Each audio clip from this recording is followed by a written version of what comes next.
ইতালিতে ভিসার জন্য আবেদন করেছেন কিন্তু ভিসার রিসিপ্ট পাচ্ছেন না, কিন্তু কেন? আসসালামু আলাইকুম ভিউয়ার্স, আমি রিয়াদ ইসলাম ইতালি থেকে। আশা করি আপনারা সবাই অনেক ভালো আছেন। আজকের এই ভিডিওর মধ্যে আমরা কথা বলবো যারা 2025 সালে ইতালিতে ভিসার জন্য আবেদন করেছেন, হয়তো আপনি স্পন্সর ভিসা আবেদন করেছেন বা ডোমেস্টিক ভিসা, কিন্তু আপনি এখন পর্যন্ত রিসিপ্ট পাচ্ছেন না।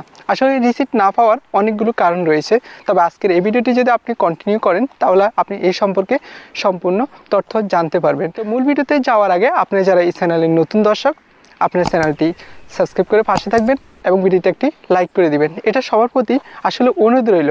আর যারা অলরেডি অনলাইন ওয়ার্ল্ড হিস্ট্রি চ্যানেলটি সাবস্ক্রাইব করেছেন তাদেরকে অসংখ্য ধন্যবাদ। তো ভিউয়ার্স, আপনারা 2025 সালে অনেকে আবেদন করছেন, আবেদন করার পর রিসিপ্ট পাচ্ছেন না।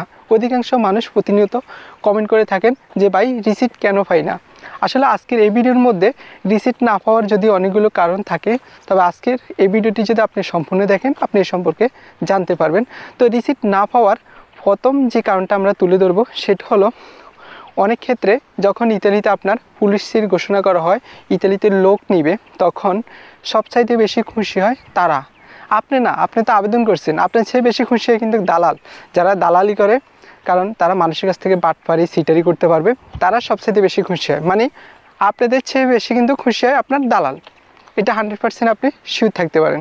তো আবেদন করার পর অনেক ক্ষেত্রে দালাল চক্র আপনাকে রিসিপ্ট দেয় না, মানে এ হয়েছে, এই সমস্যা, সেক্ষেত্রে আপনারা রিসিপ্ট পান না। আবার অনেক ক্ষেত্রে অনেক মানুষ আছে যারা আবেদন করার পর, যারা রিয়েল আর কি, আবেদন করার পর আপনি খুব তাড়াতাড়ি রিসিপ্ট পেয়ে যান। অনেক ক্ষেত্রে আমরা আরও কিছু বিষয় দেখি যাদের ক্ষেত্রে দেরি হয়, প্রকৃতপক্ষে তারাও কিন্তু আবেদন করে। অনেক মানুষের ক্ষেত্রে দেরি হওয়ার মেন কারণ হলো কি, ধরেন আপনি আবেদন করছেন এমন একজন মানুষের মাধ্যমে যিনি ইতালিতে কাজ করে, 7 দিনের মধ্য থেকে হয়তো তার 1 দিন ছুটি থাকে। আর অনেক ক্ষেত্রে আমরা দেখি সপ্তাহে আপনার 2 দিন ছুটি থাকে, এবং ছুটি থাকে আপনার শনিবার এবং রবিবার। শনিবার রবিবার আপনারা জানেন অফিস আদালত সব কিছু ইতালির বন্ধ থাকে, সেক্ষেত্রে কিন্তু উনি আপনার রিসিপ্টটা এনে দিবে ওই রকম সময়টা পায় না, এই ক্ষেত্রেও কিন্তু লেট হতে পারে। একটা মানুষ ইতালিতে কাজ করে, ধরেন আপনি কাজিন বা আত্মীয় স্বজন যার মাধ্যমে আপনি আবেদন করছেন, তো ওনার কাজের ক্ষেত্রে শনিবার রবিবার বন্ধ থাকে, ওই সময় অফিস আদালত সব কিছু বন্ধ থাকে। উনি যদি যার মাধ্যমে আবেদন করে, মূলত যাদের মাধ্যমে আবেদনগুলো প্রসেস করা হয়, যে লয়ারের মাধ্যমে, উনি ওই সময়টা পায় না, যার ক্ষেত্রে আপনার যে রিসিপ্টটা আপনাদেরকে দিতে একটু লেট হয়ে থাকে। আরেক ক্ষেত্রে আমরা যে বিষয়টি দেখি, ধরেন আপনি একজন মানুষকে চিনেন যার মাধ্যমে আবেদন করছেন, উনি আরেকজনের মাধ্যমে আবেদন করে, উনি আবার আরেকজনের মাধ্যমে আবেদন করে, এভাবে 5-6টা হাত পরিবর্তন হয়। সেক্ষেত্রে আপনার রিসিপ্ট পেতে অনেক বেশি লেট হয়ে যায় আর কি, অনেক বেশি লেট হয়। মানে একজনের কাছ থেকে একজন, একজনের কাছ থেকে একজন, এভাবে যখন রিসিপ্টটা নিতে হয় সেক্ষেত্রে অনেক বেশি ডিফিকাল্ট হয়ে দাঁড়ায়। আরেক ক্ষেত্রে আমরা যে বিষয়টি দেখি, ধরেন আপনি আরেকজন মানুষের মাধ্যমে আবেদন করছেন, যার আপনার রেস্টুরেন্টে যিনি কাজ করেন বা অন্যান্য কাজ করেন, আপনারা জানেন শনিবার রবিবার কিন্তু রেস্টুরেন্টে অনেক বেশি বেচা বিক্রি হয়, সেক্ষেত্রে শনিবার রবিবার বন্ধ থাকে না, অন্য দিন বন্ধ থাকে। সেক্ষেত্রে উনি যদি চায় তাহলে আপনি কিন্তু রিসিপ্টটা সংগ্রহ করে দিতে পারবে, যদি আপনি যার মাধ্যমে আবেদন করেছেন উনি যদি কোনো রেস্টুরেন্ট বা অন্যান্য কাজের ক্ষেত্রে কাজ করে থাকে।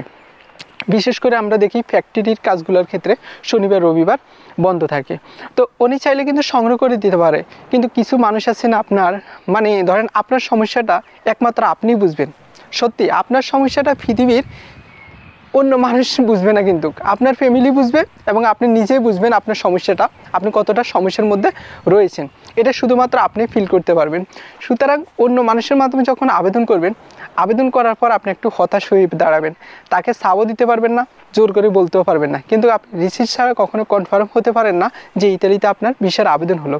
তা আমি মনে করি যারা ইতালিতে আত্মীয় স্বজন, মানে ভাই বা বোন, কাজিন, এরকম মানুষের মাধ্যমে আপনি আবেদন করে যদি থাকেন আর কি, তাহলে আমি মনে করি আপনি রিসিপ্টের ফেরাটা মাথা থেকে একদম ঝেড়ে ফেলতে হবে।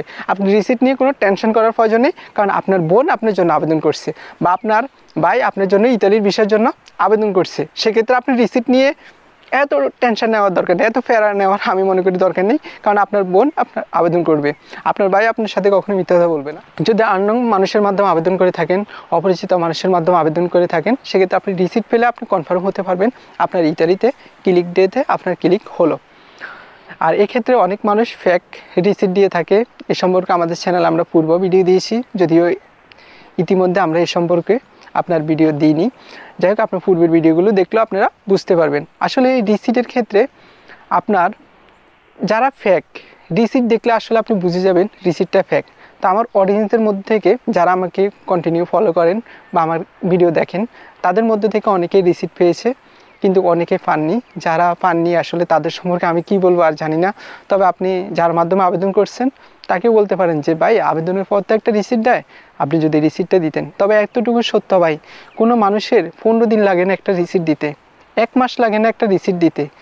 একটা রিসিট পাওয়ার জন্য হয়তো তার সারাদিন সময় যাবে না, 1 ঘন্টা, আচ্ছা 1 ঘন্টা না, আমি ধরলাম সর্বোচ্চ 3 ঘন্টা যাতায়াত সব কিছু মিল করে ধরলাম। যদিও 3 ঘন্টার প্রয়োজন নেই, তারপর আমরা 3 ঘন্টা ধরে নিলাম। তো একটা মানুষের কাছ থেকে যখন আপনি রিসিট নেবেন, সেক্ষেত্রে কিন্তু আপনার 3 ঘন্টার কিন্তু প্রয়োজন নেই, তবে 3 ঘন্টা ধরে নিলাম। কিন্তু এমন না যে আপনার 15 দিন হয়ে গেল আপনাদেরকে রিসিট দিচ্ছে না, 2 মাস হয়ে গেল আপনি রিসিট পাচ্ছেন না, তার মানে আপনি নিজেই ধরতে পারেন ওইখানের মধ্যে হয়তো আপনার আবেদন হয়নি। যদি আপনাকে রিসিট দিতে সে যদি আবেদন করে, সে তো রিসিট দিবে, তার এত ভয় কিসের? সুতরাং যদি এরকম রিসিট দিতে তারা অস্বীকার করে, সেক্ষেত্রে আপনি নিজেই ধরে নিতে পারেন আপনার আবেদন হয়নি।